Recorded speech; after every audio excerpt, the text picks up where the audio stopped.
नोएडा का बहुचर्चित निठारी कांड एक बार फिर से चर्चा में है। करीब 17 साल पहले हुए इस कांड में गिरफ्तार किए गए मुख्य आरोपी सुरेंद्र कोली और मोहिंदर सिंह पंढेर को इलाहाबाद हाई कोर्ट ने बहुत बड़ी राहत दे दी है।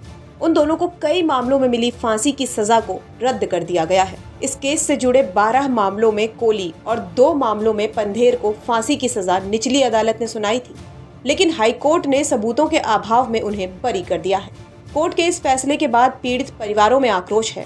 उनका कहना है कि सीबीआई ने जानबूझकर लापरवाही की है। इसकी वजह से 2 कुख्यात आरोपी सजा पाने से बचते हुए नजर आ रहे हैं।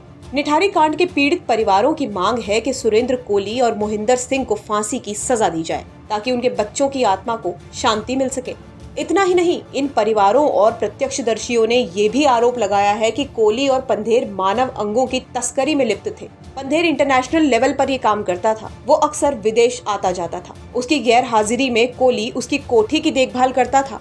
चूंकि पंढेर रसूखदार था और उसकी कोठी पर अक्सर कई बड़े नेताओं और अधिकारियों का आना जाना था, इसलिए उसे इस मामले में बचा लिया गया है। उसके खिलाफ मौजूद बहुत सारे सबूतों को नष्ट कर दिया गया है। आज उसी वजह से कोली और पंढेर बचते हुए नजर आ रहे हैं। लेकिन अब सवाल उठता है कि कोर्ट ने 17 साल तक सुनवाई करने के बाद मामले में दोनों आरोपियों को किस आधार पर बरी कर दिया और किस बिंदुओं की वजह से सीबीआई की किरकिरी हो रही है। हाईकोर्ट ने निठारी कांड पर कई बिंदुओं को आधार बनाकर दोनों आरोपियों को बरी किया है। हाईकोर्ट ने अपने ऑर्डर में कई मुद्दों को लेकर सवाल उठाया है, जिसका जवाब शायद सीबीआई के पास भी नहीं है। हाईकोर्ट ने अपने आदेश में कहा है कि अदालत में प्रोसिक्यूशन बार बार अपना पक्ष बदलता रहा है। केस की शुरुआत में पंढेर और कोली दोनों पर इस निठारी हत्याकांड का पूरा आरोप लगाया गया था। बाद में प्रोसिक्यूशन ने इस मामले पर सिर्फ सुरेंद्र कोली को ही आरोपी बनाया और सारा दोष उस पर मढ़ दिया। इस केस की सबसे बड़ी खामी थी कंकालों की बरामदगी।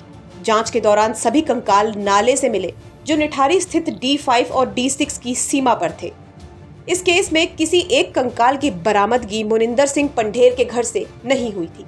इस केस में एक चौंकाने वाली बात सुरेंद्र कोली के द्वारा हाईकोर्ट में दाखिल याचिका में सामने आई थी। 14 मई 2015 को हाईकोर्ट में दाखिल याचिका में कहा गया था कि केंद्रीय महिला और बाल कल्याण विभाग के विशेषज्ञों ने निठारी कांड पर जांच रिपोर्ट बनाई थी। इस रिपोर्ट में कहा गया था कि सभी शवों के धड़ गायब थे और इस रिपोर्ट में शक जताया गया था कि अंगों की तस्करी की गई होगी। रिपोर्ट में ये भी कहा गया था कि छोटे बच्चों के अंग प्रत्यारोपण की बेहद मांग रहती है।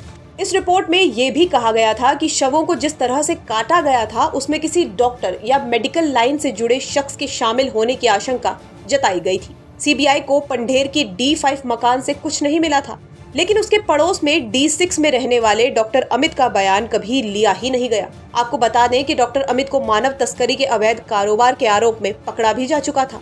सुरेंद्र कोली ने याचिका में कहा था कि शवों को पोस्टमार्टम करने वाले नोएडा के सीएमओ डॉक्टर विनोद कुमार ने शक जताया था कि नरभक्षण का आरोप शवों से गायब अंगों से ध्यान भटकाने के लिए लगाया गया हो। याचिका में ये भी कहा गया था कि समिति ने सीबीआई को सिफारिश की थी कि इस मामले की जांच मानव अंगों की तस्करी के एंगल से होनी चाहिए। इतना ही नहीं, नोएडा के अस्पतालों में हुए अंग प्रत्यारोपण के रिकॉर्ड भी खंगालने चाहिए। इसके साथ हत्याओं में बड़ी गैंग के शामिल होने की जांच के लिए भी कहा गया था, लेकिन सीबीआई ने उस पर कुछ नहीं किया।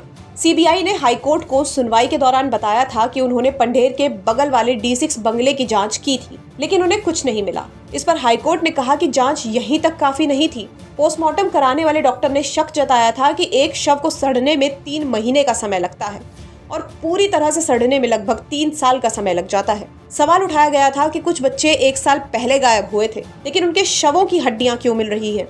निठारी कांड के पूरे मामले में प्रोसिक्यूशन 4 मामलों में पूरी तरह से फेल रहा। पहला, कंकाल बरामदगी में कानूनी प्रक्रिया नहीं अपनाई गई। दूसरा, गिरफ्तारी और बरामदगी और इकबालिया बयान में कई महत्वपूर्ण बिंदु गायब थे। तीसरा, सबसे महत्वपूर्ण कि आरोपियों की मेडिकल जांच नहीं करवाई गई। चौथा, कि पुलिस ने आरोपी को गिरफ्तार करने के 60 दिनों तक कोई बयान ही दर्ज नहीं किया।